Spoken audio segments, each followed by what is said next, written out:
Good afternoon, folks. I'd like to call the finance meeting to order. Is there any public comment?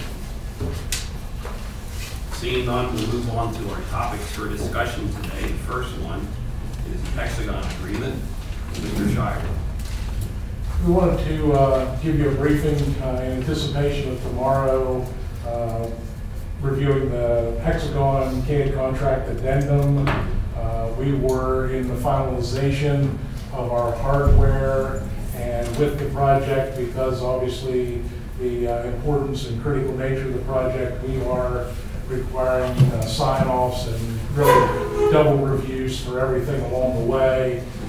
When we went to order the hardware, one of the items we had kind of been back and forth on the whole way was the virtual servers and the configuration of the virtual servers.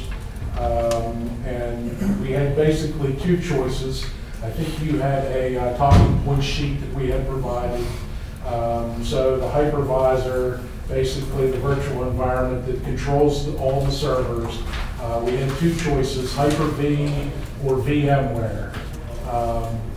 So we originally were in discussions with IMTO and Mark and going to try and save some money and do a Hyper-V, which was okay with Hexagon, but when we got down to sign-offs and certifications, they will not certify the Hyper-V solution, and they apparently use the VMware more often than not, and that's what they certify and support. So we were kind of back and forth. Do we go ahead and let Mark and them install and do all the setup and configuration with the Hyper-V, and then if we run into issues with performance or any technical issues, it would be up to Mark and IMTO to troubleshoot, fix, and if they needed support, go out to Microsoft to work through those issues versus Hexagon. And I was leery of getting into a finger pointing issue, so we went back and priced the difference, and to have Hexagon do the setup, it was $30,000, $30,078 to change the addendum in the contract and have them do all the initial server setup, switch to the VMware, and have them do that. So that's our ask, and we wanted to present that tomorrow. And then they will handle all of that initial configuration, set up the IP addresses, set up the servers, the hosts, and everything that goes with that, and the users and all that. Okay, so the contract change order then stipulates that this is going to be Hexagon's responsibility. Yes. So So right now with our current vendor, we have a lot of finger points, it's a network issue, server setup issue, this and that. And it's just a lot of back and forth and trying to work together and debug the issues. And quite honestly, it's very painful process.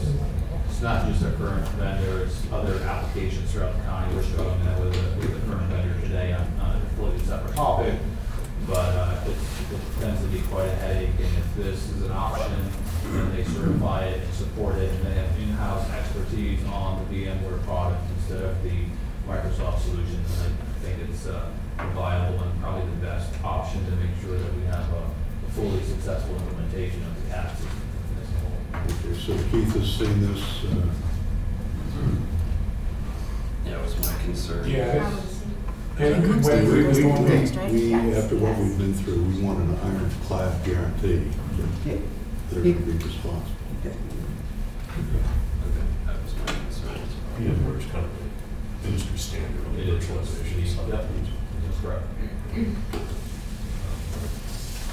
Microsoft has come quite a ways with their virtual technology, but it's still not the best. And in this case, I think the certified option that Hexagon offers is that extra weight to reaffirm that this is going to be one solid solution and a better end product. And you're okay with it, Mark? Yeah. You have other things to do. A few. I just have any other. I really don't, but that is a big price difference for somebody that should have reasonably the same capability. Yeah. Well, we could do it in-house. There would be, we don't have the expertise. We have some knowledge.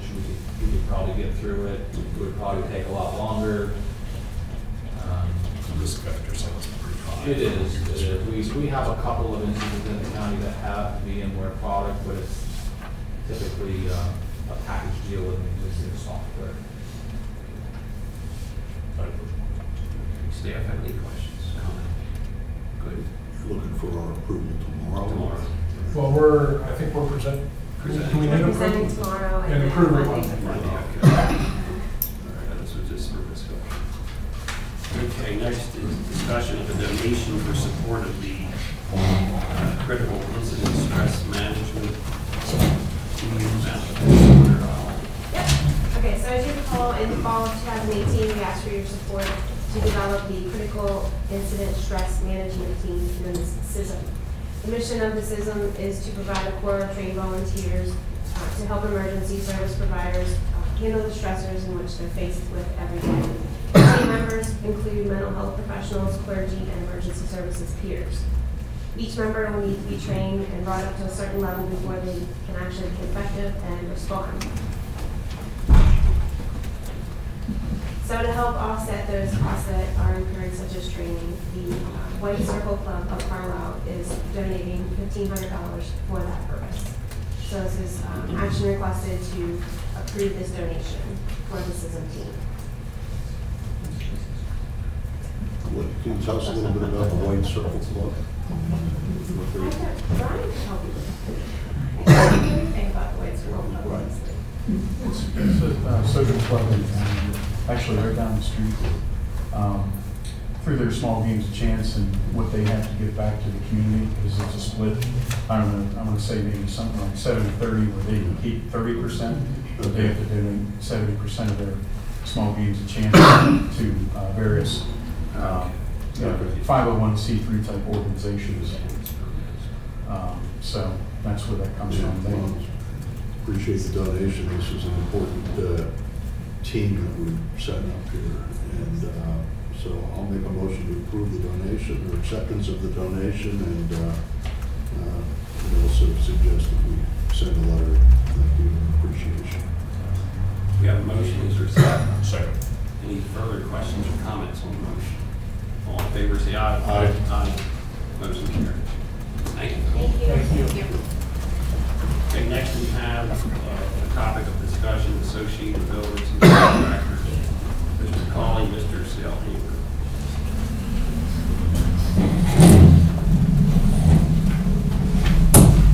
Good afternoon. My name is Brent Selhamer. This is Austin Colley from the Associated Builders and Contractors. We are a national construction trade association. We have 5 chapters, 69 chapters nationwide, 5 of those in Pennsylvania. We're based out of the Mannheim chapter, also known as the Keystone chapter. We cover the South Central region of Pennsylvania. We're here to request your consideration for an ordinance to prohibit project labor agreements in Cumberland County. That's from the county and using any county, on any project using county funds. If you're not familiar with the project labor agreement, essentially it's a pre-hire collective bargaining agreement that says anybody can bid on that project. However, if you do, you willingly accept the fact that you will hire, if you're contracted, you willingly accept the fact that you will hire from prescribed labor halls. So for a merit shop contractor, an ABC member, for instance, that means they cannot use their own employees. They would have to hire employees from a pre-designated labor hall, presumably within the local area, but it doesn't have to be within the local area.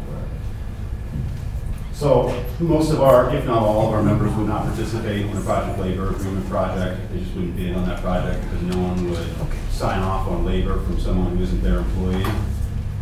There are a number of promises made for project labor agreements, such as elimination of work stoppage and smooth transition between trades on a construction project. Those things can all be specified through a contract without the use of a project labor agreement, without mandating the use of union-only labor. It's important to note that this ordinance would not only mandate that you can't only mandate union-only labor, but in the reverse as well. A contractor who performs work for the county or the county itself through the contracting process could not mandate that you use non-union only labor as well. So you couldn't tell a signatory company that they must use employees from a non-union company. We recently had an instance where PennDOT insisted on using a project labor agreement on a project in Montgomery County. It was a transportation and reconstruction project that they had planned. And when they put a draft together and started to put it out to bid, they had a list of prescribed labor hauls, some of which were not from the Montgomery County area. We filed suit in Commonwealth Court against PennDOT and went before an en banc panel, which means all the judges in Commonwealth Court sat. And ultimately, they provided a unanimous decision in favor of ABC and prohibited the use of project labor agreements. So we do have a state decision on the books saying that project labor agreements create an unlevel playing field in the construction contracting process. So we have 2 counties currently that have project labor agreement prohibitions on the books, Lancaster and Berks County. We'd be seeking approval from Cumberland County for a 3rd. And again, this means that not just this Board of Commissioners, but any future board, as long as that ordinance stands, could not require contractors to hire from union-only labor hauls. They could, or non-union labor for that matter, they could use their own employees to bid on that project. Union and non-union companies could both bid, they would just be able to use their own employees.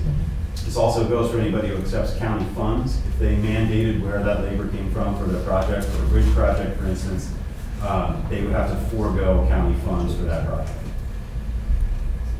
So that is essentially it. I can answer any questions. Board have any questions? Well, let me just ask in terms of, have we ever had in Cumberland County any project labor agreements? That I don't know. I don't know whether there's been any implemented, any proposed. We don't have any data on that. These are not, there's no centralized source where you can go and look for any public project that has had or used or proposed a project labor agreement. Typically, as an organization, we find out about these because a contractor will find the bidding documents and say, oh, I'd like to bid on that project. As they read through the bidding documents, they find that, you know, if you bid on this project, you must agree to hire from X, Y, and Z labor hall. And they call us and say, hey, you know, this township or this school district or this county is proposing a project, I'd like to bid on it, but here is this clause in the contract. And I'm not willing to adhere to that, and that's where ABC gets involved. Okay. This seems like an issue that, you know, if it needs to be addressed, is more appropriately addressed at the state level or federal level, for that matter, because we have, you know, federal and state laws with respect to labor management. Is this something that is not being considered, or you haven't brought it to the attention of the State General Assembly, or what's the situation? We do. Yeah, Senator Scott Martin, if you're familiar with him, used to be a colleague from Lancaster County. He was a commissioner down there. Has introduced a bill in the state Senate to prohibit project labor agreements at the state level. Now that would only apply to projects that take state money. So to your point, every level that you go to would only apply to funds or the project manager at that level. So at the state level, if we pass the bill, it would only apply to the state contracting entities, that's DGS, PennDOT, PASHE, and I'm probably missing one or two, and then anybody who takes state money. But if a county ordinance were enacted, it would apply to the county commissioners or any county project, or anybody who takes county. Okay, so it would only apply to projects that expend county money, as far as what, if we were to enact an ordinance that would prohibit you know, the use of project labor agreements in Cumberland County. That's correct. Only county projects and projects that take public money. So it could be a private project, but the minute they take $1 of county money, in any way, in grant, loan, tax abatement, you know, any source, the minute they take $1 of your money, of our money as taxpayers, they would be under the auspices of this ordinance. Brent, when did Lancaster and Berks adopt the ordinance? Lancaster was 2011, I think Berks was 2000. So not too long. What was Berks again? 2015. Lancaster was 2011. Okay, so if we haven't had, and I haven't heard of any project labor agreements here in Cumberland County, why would we need to consider this ordinance? Sure. One consideration is that there's a legacy of commissioners, and you say, look, I mean, and I don't know what your thoughts are on this, but as a commissioner, if you're sitting there saying, you know, this is something that I don't support, why do we need an ordinance anyway? I would never vote to approve a project labor agreement. eventually the three of you, sad as it is, are going to be moving on to something else. So there are going to be new commissioners, and who knows, in 5 years, in So 10 why years. shouldn't we let it up to the county commissioners, who at the time, if they want to enter into a project labor agreement for any construction projects? Sure. Well, let me get to my second point, but back to that first point, because, there are, and this may not apply in Cumberland County, but there are some places that say this is not the community that forces people to use labor from X, Y, and Z labor laws. We don't do that in this county. And if that's not a concern to you, maybe the second point is that, if you contract with particularly a construction management firm for a large number of small projects, like a portfolio of bridge repairs, for instance, you contract with that CM, that construction management firm, and you say, I need this project done by X date, and I need it to be under X budget, that's the county's budget. When you sign that contract, essentially that's where your role in that process ends. They take that and they say, look, as long as I deliver it under budget and on time, essentially without breaking any laws, I can structure the contracts however I see fit. Now that construction manager could be, from wherever, Philadelphia, New York, whomever, and because they would be the lowest bidder, or have justified cause not to be the lowest bidder, they could run that project the way they see fit, and that could mean implementing a project labor agreement. You could call them and say, listen, that's never the way we intended it. We want local contractors to be able to bid and compete on this project. We don't want you to force them to hire out of local labor halls or labor halls from Philadelphia or Pittsburgh or wherever. My understanding, Brent, is that actually the project labor agreement, you could actually stipulate in the agreement that you use 75% Cumberland County employees or whatever. Is that not true, that you can actually outline some of those requirements as part of the labor? Sure, absolutely. That's not only is that true, that's true on a construction contract that you don't use a PLA on. You can say on any contract, we would stipulate to use 75% local labor, and that's fine. Without the PLA, you say we're stipulating to use X amount of local labor, and you don't have to hire from local labor laws. You can use your own employees. I mean, an instance would be if you had a meeting like this and you relied on the Dauphin County staff to come in and give you your briefings, I mean, it just wouldn't make sense.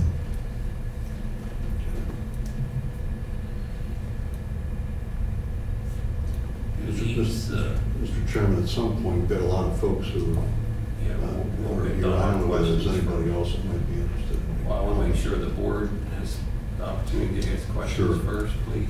Gary, do you have any comments? I guess the only, and I have to read over this some more, but I'm not sure I understand what is the intention of a project labor agreement? Anybody can answer that. Sure. I mean, from our standpoint, a project labor agreement is intended to exclude non-union contractors from participating in the process. They can, again, to my original point, they can bid, but they cannot use their own employees, and no business owner would do something like that, would sign their name off on the efforts of someone else. That's, non-union construction is 86% of the industry. So, Brent, I just want to make sure I'm clear. You're saying the PLA requires union employees? Yes. Yeah. If you enter into that contract, you can put a bid in, but you knowingly put that bid in, knowing that you're going to have to hire from a prescribed list, and it's usually in the agreement. Yeah. Where's the list come from? It's pre-negotiated. So if you were to enter into a PLA before you advertise the project, you would have met with organized labor, and they would say, here's the list of union halls that we'll give you, and you can put that in your bidding documents, and then anybody who bids can choose on. Does that tend to increase the price of the project? Historically, we've seen that it can increase the project, and again, it's important to note, this does not affect prevailing wage in any way, but this project labor agreement generally increases the cost of a project anywhere between 10 and 20%. There was a project recently in Montgomery County, the Joint Delaware River Toll Bridge Commission did a bridge between Pennsylvania and New Jersey, and they insisted on using a project labor agreement on that project. So they said, you can only hire from these prescribed labor halls. They got a single bidder for the general contractor, and it was Trumbull out of Pittsburgh, entirely across the state. Their budget was $425 million for the bridge reconstruction, and Trumbull put a bid in of $496 million.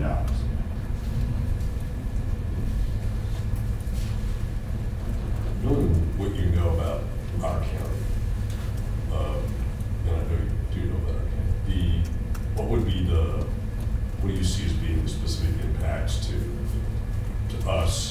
especially with the types of contracts we would have, the fact that our labor force is very tight, employment's significantly low. So just in terms of those types of conditions and any others you think of, Sure. how does this specifically translate into Cumberland County? I mean, the first two that come to mind are, to your point, the labor force is across the board in construction, manufacturing, logistics, and almost any industry, very, very short. I mean, every contractor you can bump into will tell you they need employees more than, they have more work than they can deal with. So, I assume that you would want local contractors and local employees participating in projects as much as possible. PLAs generally reduce that because if you don't have enough unionized workers in the area, you hire from kind of an outside labor hall. So if you don't have enough electrical workers here, you go to Reading, for instance, or you go to Philly. And those are not considered local employees. So, you're, by utilizing this ordinance, you're giving opportunity to a majority of non-union contractors in Cumberland County to use their employees on local projects. You're also, saving the county money by encouraging competition between non-union and union contractors.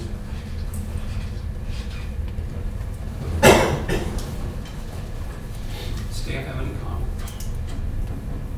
I'd like to talk to our solicitor about this. Sure. So, I can see what you're saying, but I want to educate myself personally.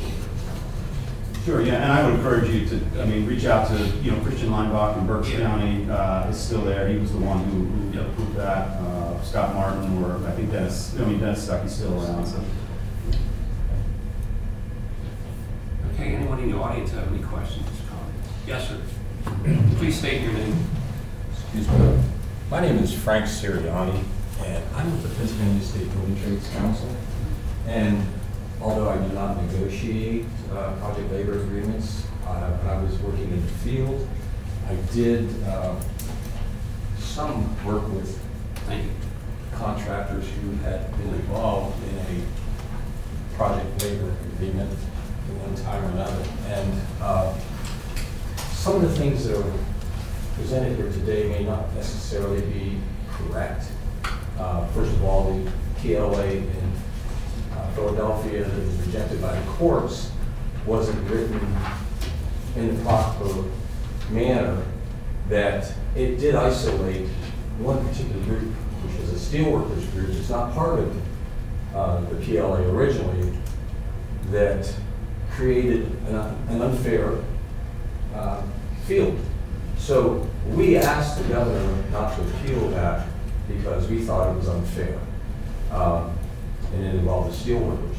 But on its face, there's been many projects in Pennsylvania. All your power companies, all your gas companies, they all use project labor agreements like Hexagon, PP&L, UGI, in the private sector. And they found that the reason to do that was because of the cost efficiency and the local workforce that's available.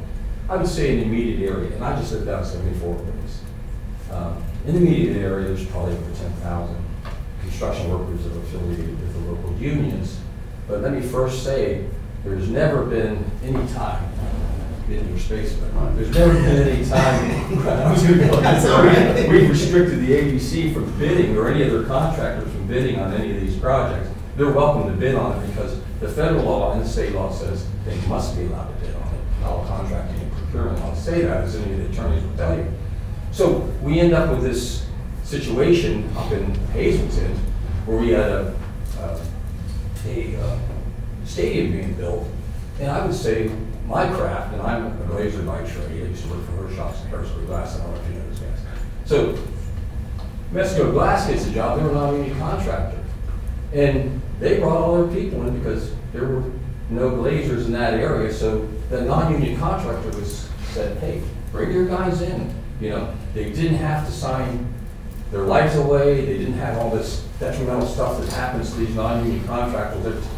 Every time they hear project labor agreement, it's not as bad as some people would say. It's a private partnership. It's a P3 that's negotiated. And P3 seem to be the big thing right now. So we believe that, if there's a PLA on a project, which you've never had in this area. So we're looking for a problem that doesn't need solved. So we want to supposedly pass a resolution for something that doesn't exist.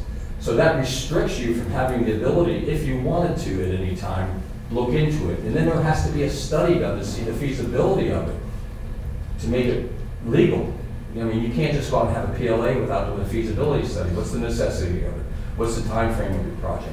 How many people are in the immediate area? How many would be available?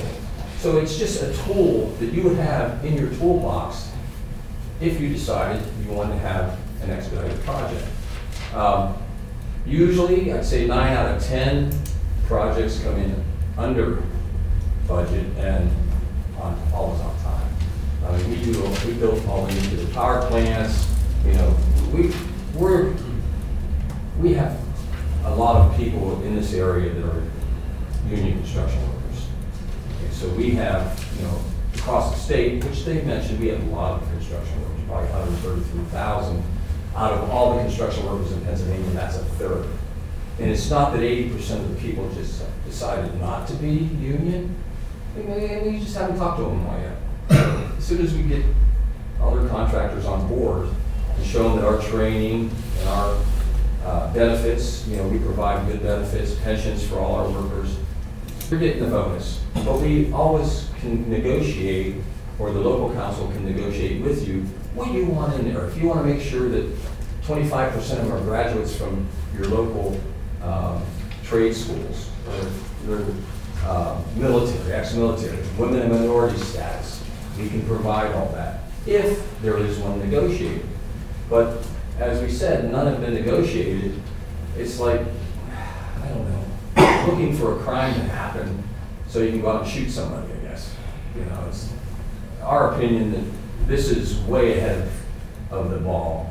And I've never went to the Reading hearings. I wish I would have, because I would like to talk to them, or the Lancaster hearings.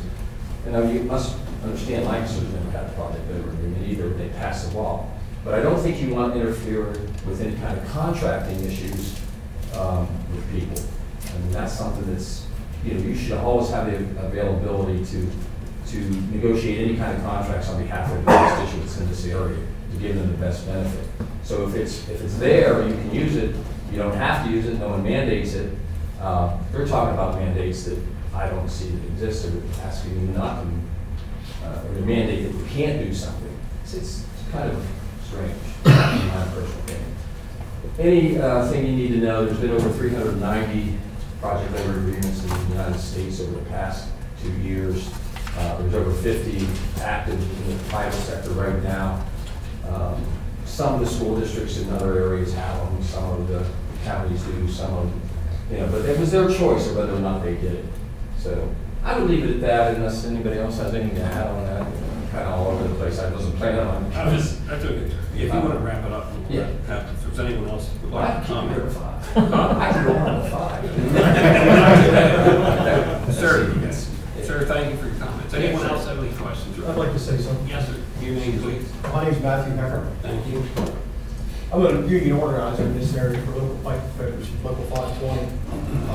I've experienced on both sides of the fence. I came from the non-union sector. I didn't serve an apprenticeship with a local union. I tested it as a journeyman after years of experience in the non-union side. There's a reason why I went to the union side throughout my career. As a former employee of the merit shop and now a union member, I can speak about my experience, as I just said, in my years between the two. As a non-union worker, I quickly found myself at the mercy of my employer. They decided the rules, pay, and rate of advancement, not based on merit, but based on the ever-changing company policies found in the merit shop. If you questioned safety or procedures on the job, you were punished. My coworkers were punished. I witnessed it myself. Repeated shortcuts in these areas continually cause worker injury and low quality results for the customer. The open shop experience I had involved in an aggressive race to the bottom for the workers, never enough money for raises, benefits, or proper perform the job, forcing employees to buy their own tools, further hurting working men and women of the Commonwealth. The low wages and benefits, without a doubt, directly contributed to the extreme high employee turnover rates and lower skilled or underskilled workers being the primary workforce among these non-union contractors. I, being young at the time, found employment as an eager but underskilled worker looking for an opportunity to learn more. Instead, I found the practices of the typical ABC member contractor. You don't learn or advance until we say, and you don't speak up. If you do, you're fired. As I picked up small amounts of experience going from job to job in the open shop, it eventually took me 10 to 12 years to gain the experience of a journeyman, twice as long as it would take in a union. Once I felt I had the experience to hold my own with professionals in the industry, I decided to join a union, and I did. As my career moved forward, I was able to see another side of the ABC, Associated Builders and Contractors. As I learned more about the industry, I saw the unscrupulous practices of the open shop, continually making it a practice to take from the industry what reputable contractors and unions have fairly earned as staples in the industry. Now, instead of earning their way into this work by proving safety and quality of the merit shop, has decided to bully the work from the men and women that have spent generations and millions of dollars annually training and practicing their craft in the oldest and some of the first and original apprenticeship programs in the country, only to have the blueprint for these programs stolen by the ABC, and I might add a generic shortcut version of this program at best, where the apprentice is only allowed to advance at the rate the ABC contractor determines based on what they decide they want to pay you. As a result, holding workers' careers and earning potential back against their will. All the while, the ABC touts safety while publicly fighting OSHA regulations, touts training while denying workers advancement in the industry, touts career pathways that include the highest wages in the industry, while publicly fighting prevailing wage and minimum wage standards. The hypocrisy and underhanded tactics have no place in the industry, and certainly no place in an environment that the union and its contractors have worked hard for decades and fairly earned to be given an organization proven to be dishonest and only motivated by greed, and those who have given the workers a voice and a pathway to success and a means to retire at a decent age with dignity. Building trades unions and its contractors have a legal agreement for workers, a legal agreement with contractors, and if common sense prevails, a legal and binding agreement known as a PLA to ensure a quality project with responsible contractors. The ABC believes in contracts only when it suits them. If they want this work, do what the unions have done. Up your standards to meet the industry. Don't lower the industry standards to meet yours. Thank you. Thank you, Matthew. Anyone else? We'll take a couple more comments before we wrap up. Sir, your name, please.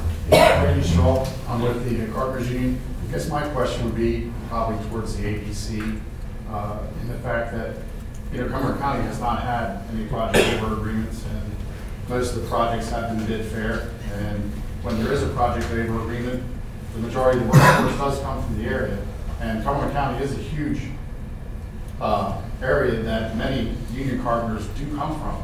So if there would be a project labor agreement in Cumberland County, the majority of workforce would be from Cumberland County and the surrounding areas, not Lancaster County. So it would be local workers working on local projects. Thanks, Randy. Anyone else? Brent Austin, comment.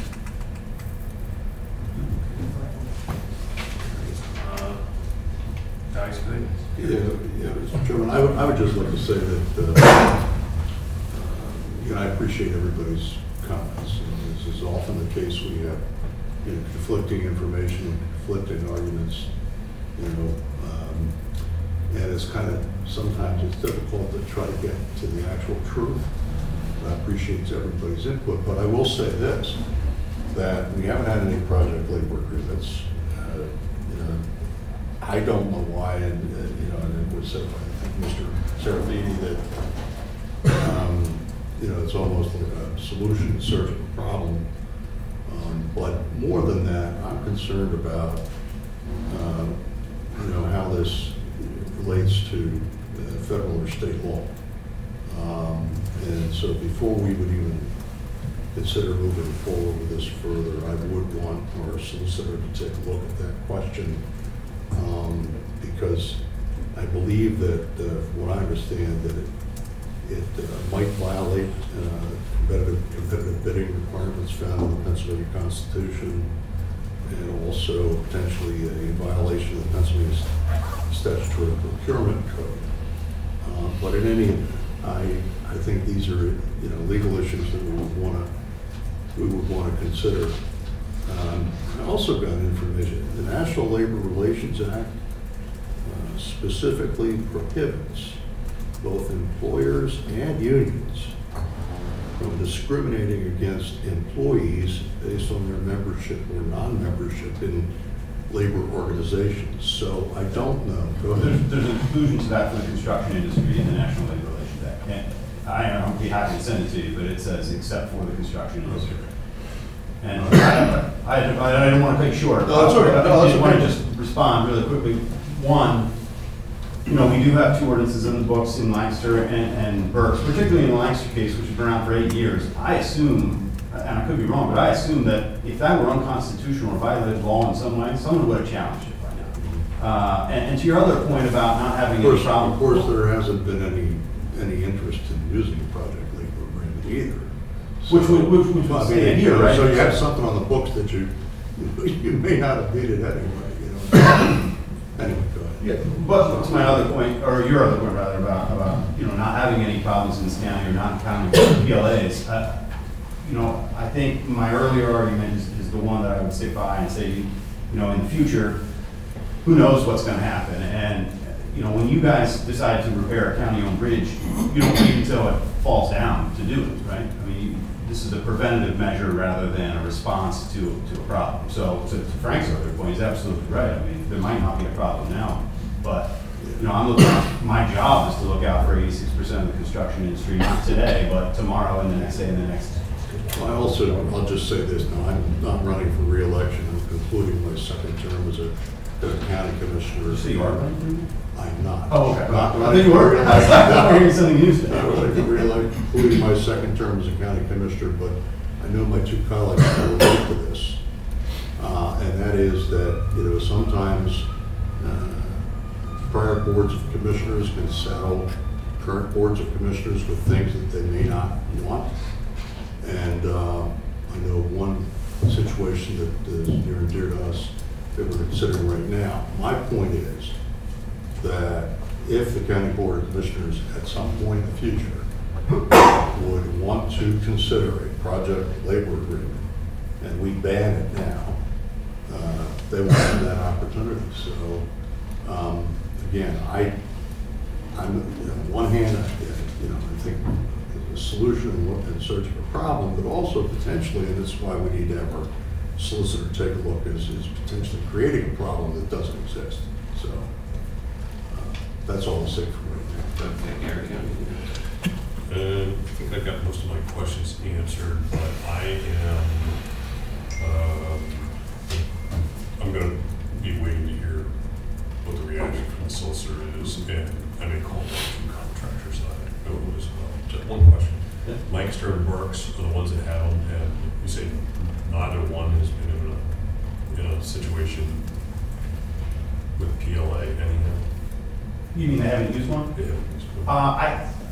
This is prior to my time at ABC, but I think the one in Lancaster was either in anticipation of Frank might know, I don't know, I thought there was one on the convention center, one anticipated for the convention center, I can't remember. we can check. Yeah. That's fine. Okay. Gentlemen, thank you for your comments. Do you have any other business to discuss?